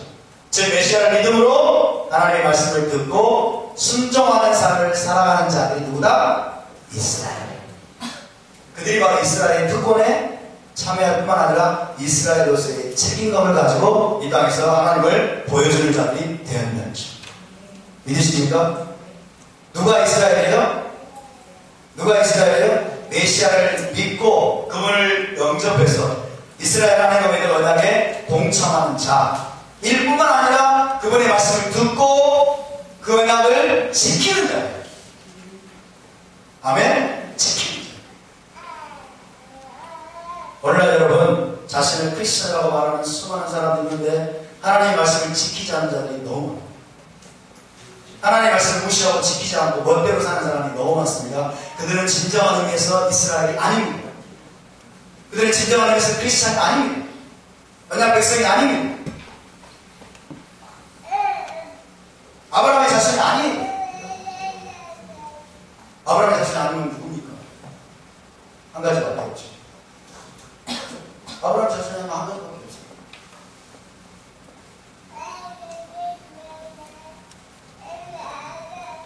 사도 베드로도 출애굽기 19장의 말씀을 이방인 신자들이 그대로 적용합니다. 이게 베드로전서 2장 5절과 9절 10절이에요. 너희도 그랬어요. 너희도 이방인 신자들도 그말 먼저 이스라엘을 전제하는 거예요. 그렇죠? 이스라엘이 제사장이 뿐만 아니라 너희도 그랬어요. 이방인 신자들도 상돌같이 신령한 집으로 세워주고, 신령한 집 그러니 우리는 이게 도대체 그림이 안 그려져요. 스피리추얼 템플이에요. 영적인 성전이에요. 아멘? 영적인 성전. 영적인 성전으로 세워지고 예수와 마시아로 말미암아 하나님이 기쁘게 받으신 신령한 제사를 드릴 거룩한 제사장이 될지.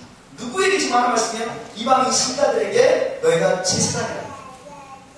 예수를 너희가 믿었다면 너희도 이제 제사장 나라는 거예요. 그러면서 2장 9절에 말씀합니다. 오직 너희는 이방인 신자들이 너희는 택하신 족속이요 왕같은 제사장들이요 거룩한 나라요 그의 소유된 백성이니. 이게 출애굽기 19장 4절 5절 6절의 말씀을 그대로 가져와가지고 이방인 신자들에게 적용하고 있는 말씀입니다. 할렐루야. 그렇다면 이스라엘과 맺은 언약이 끼어들단 말입니까? 그 말이 아니에요. 이스라엘에게 주신 그 언약의 말씀이 너희에게도 적용된다는 말이에요. 할렐루야. 너희 이방인 신자들이 바로 택하신 족속이고 너희도 왕같은 제사장들이고 거룩한 나라고 그의 소유된 백성인 거예요. 세굴라. 그렇죠? 특별한 보물이고 세굴라. 하나님이 이스라엘 백성에게 시내산에 사셨던 그 말씀을 사도 베드로가 이방인 신자들에게 동일하게 좀 선포하고 있습니다. 너희는 더 이상 우상 숭배자가 아니라는 거예요. 너희 하나님은 이스라엘의 하나님. 이는 너희를 어두운 데서 불러내어 그의 기이한 빛에 들어가게 하시니 아름다운 덕을 선포하게 하시니 너희가 전에는 백성이 아니더니 우상 숭배를 아니더니 이제는 하나님의 백성이요 전에는 그 길을 얻지 못하였더니 이제는 그 길을 얻은 자니라. 이방인 신자들이 바로 세굴라이며 왕 같은 제사장이라고 지금 선포하고 있는데, 이것은 지금 19장과 충돌하는 것이 아니고 이방인 신자들도 역시 메시아의 신부가 되고 하나님의 세굴라가 되고 왕 같은 제사장으로 여러분 변화가 되었다는 것입니다. 믿으십니까? 다시 말하면 이스라엘과 맺은 언약에 동참하게 되었다. 이스라엘 공동체 안에 들어오게 되었다. 우리 영적인 신분이 정체성이, 새로운 신부가 새로운 정체성이, 하나님의 계신 새로운 이름이 이스라엘이라는, 할렐루야. 여러분 이스라엘의 이름을 여러분이 소중히 여기시기 바랍니다. 이스라엘의 이름을 자랑스러워하시기 바랍니다. 이스라엘의 이름에 합당한 삶을 사시기 바랍니다. 기도할 때 이스라엘의 하나님, 그 말은 뭐라고 하세요? 나의 하나님 그 말이에요. 저 중동 지방에 있는 저 국가의 하나님이 아니고 이스라엘 하나님은 언약의 하나님입니다. 이들에 대해서 베드로는 이렇게 말합니다. 너희가 알거니와 너희 조상이 불려준 헛된 행실에서 대수감을 받은 것은 은이나 금같이 없어질 것으로 된 것이 아니요 오직 흠없고 점없는 어린 양 같은 메시아의 보배로운 피로 된 것입니다. 이방인 신자들이죠. 예수와를 믿는 이방인 신자들은 민족적인 정체성을 잃어버리느냐? 이게 아니고 이방인인 상태에서, 민족적인 정체성을 유지한 상태에서 우리는 이스라엘 신부 세굴라 제사장이 될 수 있습니다. 아멘입니까? 따라서 우리는 이방인입니다. 우리는 비유대인입니다. 이방인이면서 비유대인이면서 우리의 새로운 영적 정체성은 이스라엘이에요. 이것이 이해가 되십니까? 믿어지십니까? 이게 믿어져야 돼요. 여러분, 내가 나를 어떻게 인식하고 있느냐에 따라서 우리는 그대로 살게 되어 있습니다. 아멘? 내가 나를 어떻게 바라보냐에 따라서 나의 신분과 나의 정체성을 어떻게 내가 인식하냐에 따라 우리는 그대로 살게 있습니다. 나는 맨날 이방 죄인이라고 생각하는 사람은 맨날 이방처럼 살아요. 죄인처럼 살아요. 나는 분명히 여러분 대한민국 사람입니다. 우리는 분명히 대한민국 사람이고, 우리는 나라적으로 가면, 혈통적으로 말하면 분명히 우리는 한국민족이고 이방인입니다. 그러나 메시아를 통해서 구속받은 우리의 새로운 정체성은 여러분 이스라엘을 믿으시기 바랍니다. 우리는 구속받은 새로운 정체성으로 살도록 부르신 거든 자들이에요. 할렐루야! 이스라엘에서 사시기 바랍니다. 이스라엘에서 살아간다는 무슨 말이에요? 주님의 신으로 살아간다는 것이죠. 우리는 제사장 나라로 살아간다. 왕 같은 제사장으로서 살아간다는 말이에요. 그러면 그런 정체성을 어디에서 우리가 얻게 됐습니까? 신의 산에서. 아멘? 신의 산에서.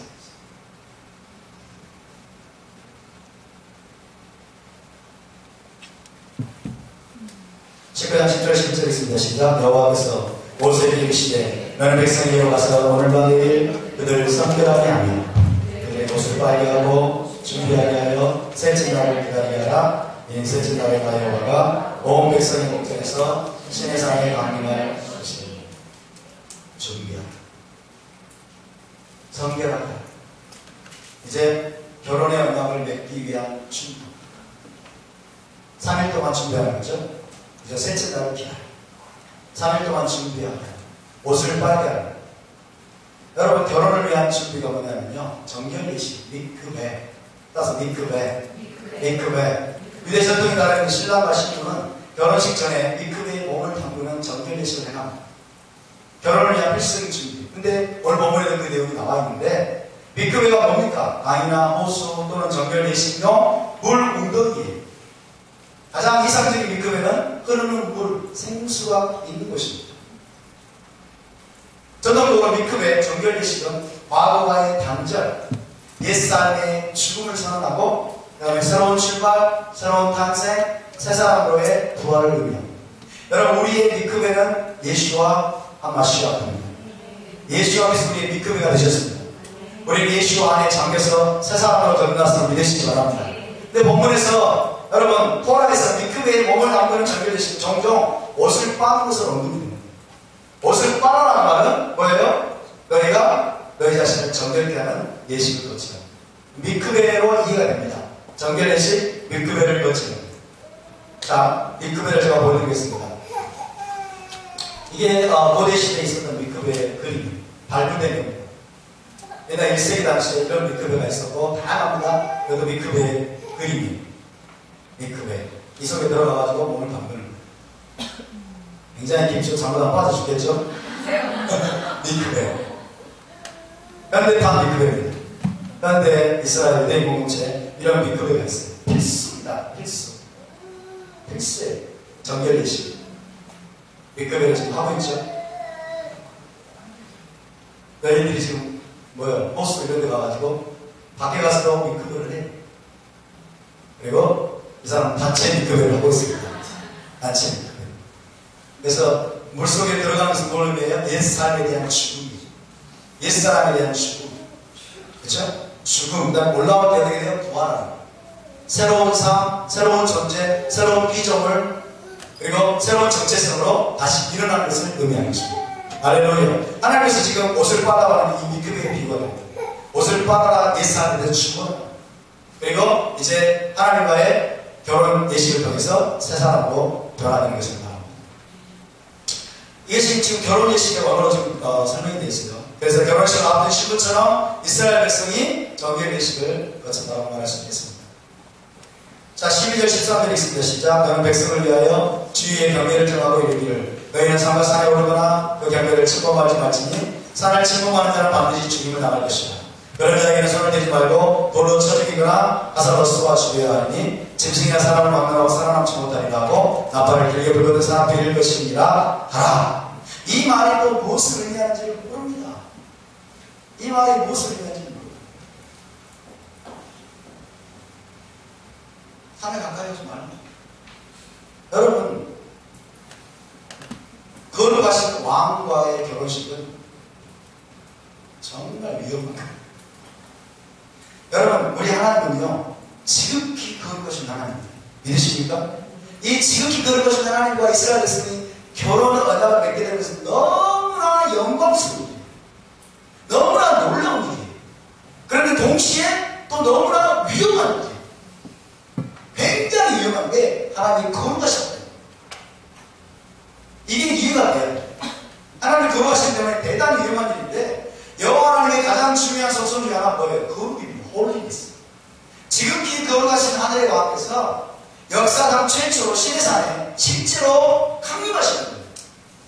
이거는 여러분 이 땅의 인간이 감당할 수 있는 일이에요. 상상을 초월하는 엄청난 사건이에요.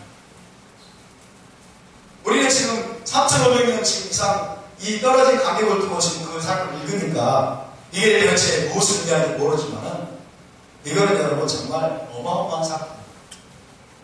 아마 자칫 잘못하면 이스라엘 백성 전체가 전멸될 수도 있는 사건입니다. 그래서 그분은 산에 너무 가까이 다가오거나 손을 대려고 하거나 올라오려고 하지 않도록 2번씩이나 경고했습니다. 모세가 그렇죠? 주님 경고했습니다. 그냥 진행하시죠. 내려가라! 내려가서 다시 한번 경고해요. 무슨 하나님이 이렇게 뭐야 자꾸 백성들에게 가혹한 능력을 하고 그럴 경우에 생각할지 모르지만 여러분 거룩하신 하나님은요 번개가 위험한 것과 마찬가지로 위험합니다. 번개는 어떻습니까? 번개를 보는 순간 경외감을 자아낼 수도 있고 번개는 굉장히 아름다울 수도 있어요. 하지만 번개에 너무 가까이 다가가거나 번개가 오고 나에게 가까이 다가오면 어때요? 치명적 목숨을 잃을 수 있어요. 그렇죠? 번개가 하늘에서 번쩍이는 사진 모습은 얼마나 멋집니까? 놀랍잖아요. 경외스럽잖아요. 아름답기까지 해요. 근데 그 번개가 우리에게 가까이 다가오면 어떻게 되겠어요? 죽어요. 그렇죠? 태양을 보세요. 태양을 여러분 2분 이상, 5분 이상 여러분 바라보면 어떻게 될까요? 눈이 멀어버려요. 피조물, 하나님이 지으신 피조물도 이러할 텐데 창조자 하나님 부족하겠어요? 그렇죠? 그러니까 거룩하신 하나님이 시내산에 직접 강림하신 사건은 여러분 이거는요 정말 우리의 상상을 초월한 만큼 두려운 일이고 이스라엘 백성 전체가 전멸당할 수도 있는 그런 일입니다. 대상이죠. 그래서 성경은 뭐라고 말합니까? 어떤 인간도 하나님을 보고 살지 못하고. 출애굽기 33장 20절에서 모세가 하나님 그렇게 말씀하십니다. 왜냐하면 그의 거룩한 육체는 치명적일 수 있습니다. 죽을 수밖에 없는 육체, 이 육체는요, 살아계신 하나님의 거룩한 영광을 견뎌낼 수 없어요. 태양빛을 견딜 수 없는 것 마찬가지로 번개에 맞으면 죽는 것처럼, 번개에 당하거나 번개가 오게 되면 죽을 수밖에 없는 것처럼 하나님은 그보다 몇백 배, 몇만 배, 몇천 배 거룩하십니다. 이해되시나요? 그래서 하나님께서 시내산에 강림하시려면 그 산이 거룩하게 구별을 대항하겠습니다. 따라서 산 주위에 경계를 정하고 절대로 가까이 오지 못하게 하라고 한 것은 합당한 경고고 백성을 보호하기 위한 사전 조치. 그렇죠?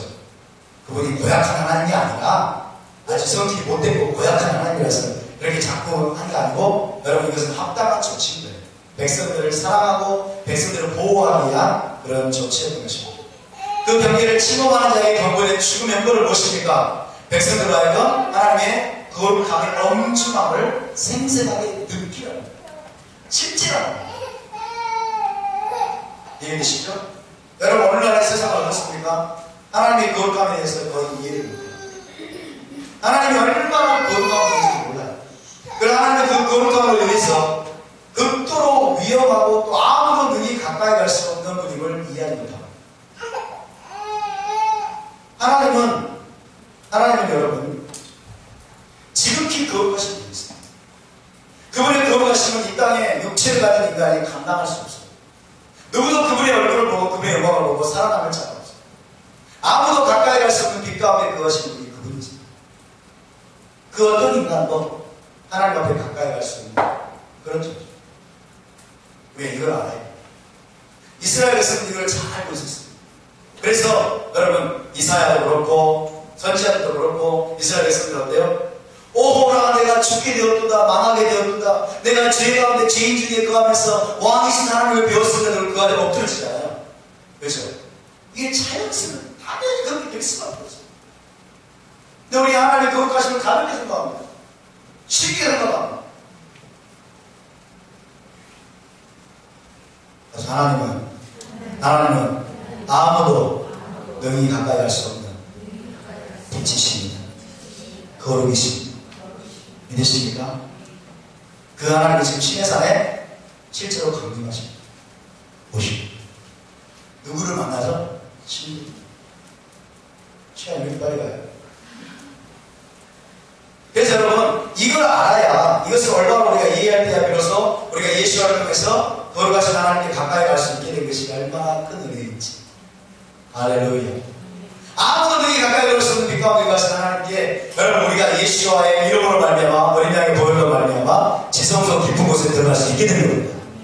믿으십니까? 이게 얼마나 놀라운 일이에요. 깨달아지십니까? 할렐루야. 자 19장 17절 18절 있습니다. 시작. 모세가 하나님을 맞으려고 백성을 거느리고 진에서 나오매 그들이 상기석에 서 있는데 신에 사는 연기가 자욱하니 여호와께서 불 가운데서 거기 강림하십니다. 신에 사는 기슭을 유대인들은 전통적으로 호파로 이해합니다. 호파는 무엇입니까? 유대 전통 결혼식에서 신랑과 신부는 단체 모양의 호파 밑에서 결혼합니다. 이것이 어디서 유래한 것입니까? 출애굽기 19장에서 유래한 거예요. 이 호파는 뭐냐? 신의 산이 여러분 하나님의 영광의 구름으로 덮였어요. 하나님의 영광의 구름 아래서 신랑과 신부가 결혼회장을 맺었어요. 신랑이신 하나님과 신부인 이스라엘이 결혼식을 올렸습니다. 그래서 그것이 유래가 돼가지고 지금 이스라엘 백성들 유대인들은 저 대대로 결혼식 때 호파 밑으로 들어가요. 호파 밑으로 들어가면서 뭘 생각할까요? 하나님의 영광의 구름을 생각합니다. 하나님의 영광의 구름, 하나님의 커버링, 하나님의 돌보심, 하나님의 보호하심. 이걸 생각합니다. 그래서 신의 산 기슭에 여기 본문에 되어 있죠? 그들이 산 기슭에 서 있는데 이게 뭐예요? 신랑을 기다리는 호파입니다. 신랑을 기다리는 신부의 모습입니다. 요약서 2장 16절 시편 19편 5절에 보면 호파라는 단어가 나오는데 신방으로 번역이 됐습니다. 전 번역이 옳지 못합니다. 신방은 아닌데 함께 따라합니다. 호파. 호파. 자, 호파를 보여드리겠습니다. 호파를 보여드릴게요. 이게 호파입니다. 유대인들이 모든 결혼식에는 후파가 설치가 돼요. 굉장히 후파도 다양해요. 반드시 후파 밑에서 결혼해요.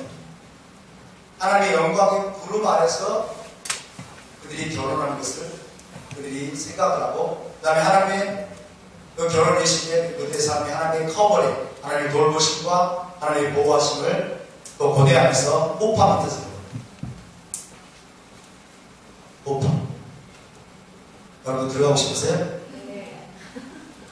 호파 밑에서 지금 결혼. 이게 뭐예요? 신의 산에서 유리. 신의 산을 덮었던 영광의 구름. 그리고 신의 산 기슭. 그것을 호파라고 해요. 결혼 예식이 일어나는.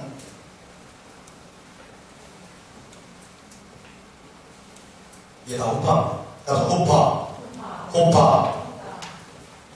자, 이게 신의 산이에요. 신의 산에 이스라엘 백성들이 어마어마하게 지금 모여있죠.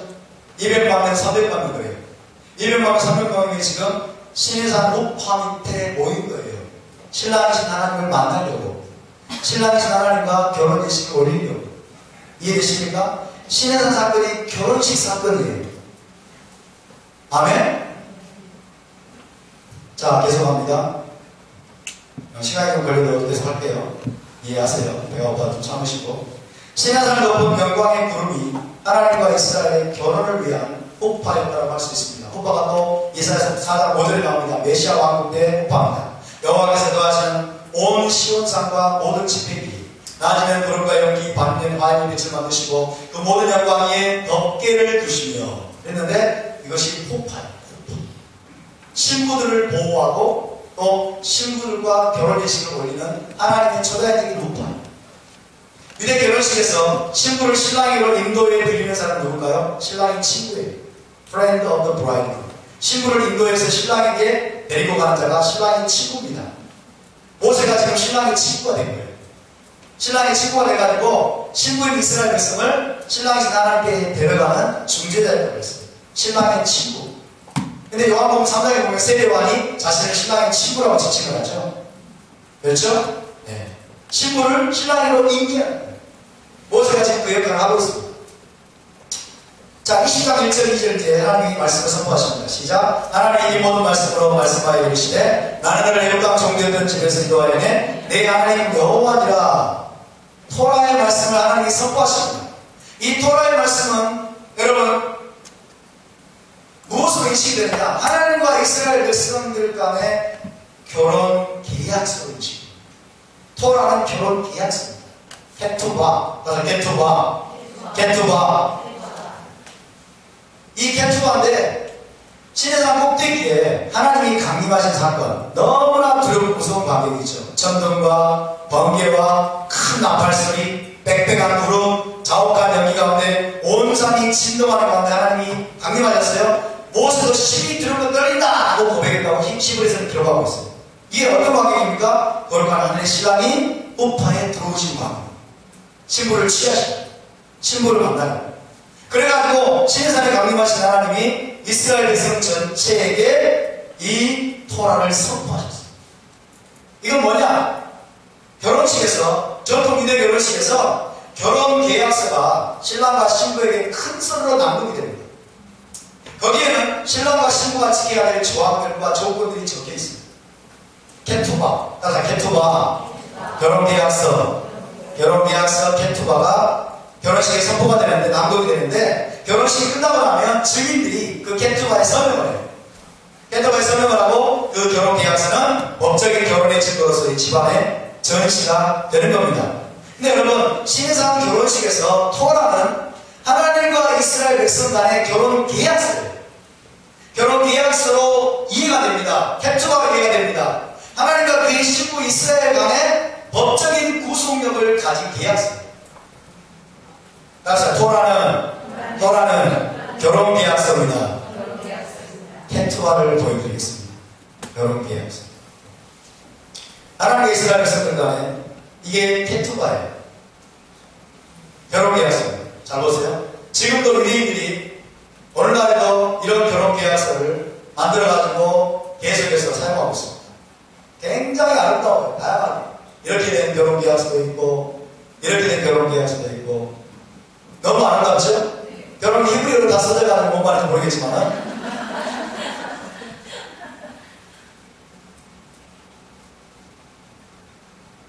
이게 설명하는 게 아니에요. 이것도 결혼계약서입니다. 하나 골라 잡으세요. 이것도 결혼계약서고, 이 결혼계약서 보면요, 여기에 칼라라고 해서 칼라. 신부가 서명하는 날, 그 다음에 증인. 여기는 하탐. 신랑. 하탐. 신랑이 증인. 이 증인들이 서명하는 날들이 있습니다. 자, 이것도 결혼계약서입니다. 케투바입니다. 이 케투바가 몹쓸 것인가요? 몹쓸 거예요? 버려버릴 거예요? 토라는 케투바인데, 결혼계약서인데, 이방인 기독교가 토라를 버려버렸어요. 말이 되는 게. 자, 자, 보세요, 여러분. 이거 보면요, 굉장히 멋진데, 이게 뭔지 아세요? 히브리어예요. 이게 무슨 뜻일까요? 자, 여기 있는데, 아미, 레도디, 바도딜리. 아가서에 나온 말씀이죠. 아미, 레도디, 바도딜리. 나는 나의 사랑하는 자에게 속했고, 나의 사랑하는 자는 나에게 속해. 아니, 레도디, 바도딜리. 여기도 또 설명한 난 있습니다. 자, 10계명의 두 돌파는 뭐예요? 결혼계약서예요. 결혼계약서. 케투바입니다. 케투바. 자, 10계명을 이렇게 케투바로 만들어 놓는데, 이런 식으로. 따라서, 토라는 결혼계약서다. 10계명은 결혼계약서입니다. 아멘입니까? 신해상 결혼식이라는 하나님은요, 신해상 꼭대기에서 온 이스라엘이 들을 수 있도록 10계명을 우리와 같은 소리로 선포하셨어요. 10계명은 모세에게 그냥 준 게 아니고 나중에 돌판에 그려서 주신 거예요. 그것은 유대 결혼식의 케투바 낭독과 똑같습니다. 유대 결혼식에서 여러분 케투바가 낭독되는 것처럼 하나님이 지금 신해상 꼭대기에서 온 이스라엘이 듣도록 그 케투바를 낭독하십니다. 결혼계약서를 낭독하십니다. 10계명으로 대표되는 토라는 여러분 잘 들으세요. 단순히 강제적이고 강압적인 무거운 계율이 아니에요. 무거운 계율이 아니라 결혼식 날 신부인 이스라엘이 기쁨으로 받아들인 결혼계약서입니다. 아멘. 신부인 이스라엘이 한 목소리로 그 내용을 준행하기로 동의했어요. 3번씩이나. 우리가 전심으로 동의하겠나이다. 준행하겠나이다. 기쁨으로 받아들인 결혼계약서예요. 근데 이방인 기독교가 찢어버린 것처럼 찢어버렸어요. 결혼계약서인 토라의 내용들은 무엇입니까? 하나님과의 결혼관계를 행복하게 해주고 풍성하게 해주고 열매 맺게 할 수 있는 구체적인 지침이고 불행하게 만드는 게 아니에요. 여러분, 하나님이 이스라엘에 쓰는 신부들을 불행하게 만들고 여러분 간업하고 그 다음에 괴롭히려고 이 토라를 주신 게 아니라고요. 아멘입니까? 우리를 행복하게 만드는 거예요. 하나님과 관계를 깊어지게 만드는 거예요. 하나님과 친밀하게 만들어주는 거예요. 믿으십니까? 다시 한번 토라는 결혼계약서입니다. 여러분에게 토라는 결혼계약서입니다. 토라는 케투바입니다. 할렐루야. 토라를 어기는 것은 무엇입니까? 그러면 하나님과의 결혼관계를 깨뜨리는 거예요. 하나님과의 결혼관계를 깨뜨리는 거예요. 하나님은 토라를 저버리는 것을 뭐라고 말했습니까? 음행이라고 말했습니다. 토라를 저버리는 것을 음행, 간음이라고 부르셨습니다. 이스라엘이 토라를 어기거나 저버리는 행위는요, 거의 항상 우상숭배와 연결됩니다. 그렇죠? 다시 말하면 토라를 우리가 버리게 되면 어떤 일을 벌입니까? 중립지대에 오르잖아요. 여러분, 결혼한 신부가 잘 보세요. 결혼한 신부가 결혼계약서를 버려버려요. 결혼계약서를 무시하고 그 계획을 어겨버려요. 여러분, 이것은 그 결혼관계를 무시하는 거죠. 그러니까 토라를 어기고 토라를 저버리고 중립지대에 무슨 그런 우상숭배로 빠져들어요. 믿으십니까? 여러분, 지금 이방인 기독교 지금 교회들이요 토라를 버렸어요. 왜? 자기들이 보니까 이상하고 안식일도 이상하고 음식법도 이상하고 다 이상한 속아가지고 원칙에 속아가지고 이스라엘의 절기도 이상하고 하나님 주신 건데 토라는 결혼 계약서인데 여러분 그것들 다 버려버렸어요. 그래서 어떻게 됐어요? 우상들을 숭배하는 것이 우상 숭배하는 거예요. 우상 숭배. 무서운 일입니다. 무서운 일. 하나님과의 결혼 관계를 그래서 여러분 유대인들은요 7.7절을 이렇게 이해합니다. 이것을 우리가 절대이지만 이 7.7절 샤보트는 하나님과의 결혼의 언약, 결혼 계약서, 토라, 마탄 토라 받은 것을 기념하고 축하하고 진행하는 것. 여러분 7.7절은 잘 들으세요. 넘어가고 마지막으로 샤보트 7.7절은요 하나님과 이스라엘 간에 매년 돌아오는 결혼 기념일이에요. 결혼 기념일. 아멘. 샤보트 5순절 7.7절은 매년 한 번씩 돌아오는 결혼 기념일이고 샤bat 일주일에 한 번씩 돌아오는 샤bat 안식일은요 결혼 지표로 받은 결혼 받은 약혼 반지와 같아요. 아멘. 그래서 우리 이렇게 말할 수 있습니다. 매년 한 번 돌아오는 7.7절 샤보트는 하나님과 결혼의 언약을 맺는 결혼 기념일과 같고 그리고 샤bat 안식일은 오늘 우리 안식일은 여러분 매주 돌아오는 약혼 기념일. 믿으십니까? 이것이 무시당하는 거예요. 이것을 무시하는 거예요. 이것을 무시하는 거예요. 이방인 기독교가 여러분 이 7.7절을 무시하고 결혼 기념일처럼 주어진 이것들을 무시하고 결혼 반지 징표처럼 주신 안식일을 무시해버리는 거예요. 하나님을 무시하고 하나님을 무시하고 하나님과의 결혼 관계를 부정하는 거예요. 여러분 오늘 지금까지 이 시내산 사건을 살펴봤습니다. 다음 주에 아마 계속될 거예요. 다음 주. 시내산 사건의 본질이 뭐냐? 시내산에서 이스라엘 백성들이 토라를 받고 하나님과 언약을 맺은 본질이 뭐냐? 그것이 바로 하나님과 결혼의 계약 가운데 들어간 것이고 여러분 하나님으로부터 결혼 계약인 토라를 받은 너무너무 감격스럽고 흥분되는 사건인 겁니다. 할렐루야! 흥분되는 사건이에요. 믿으십니까? 토라는 우리를 자유케 합니다.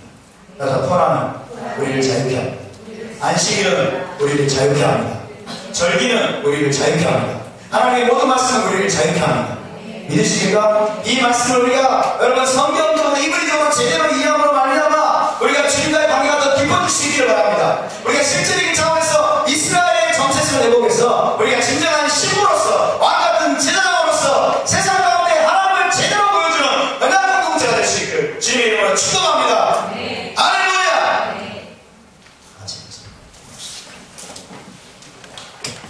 시간이 늦어지만 우리가 그냥 돌아갈 수 없습니다. 시간을 함께 기도합시다. 주님 우리의 정체성을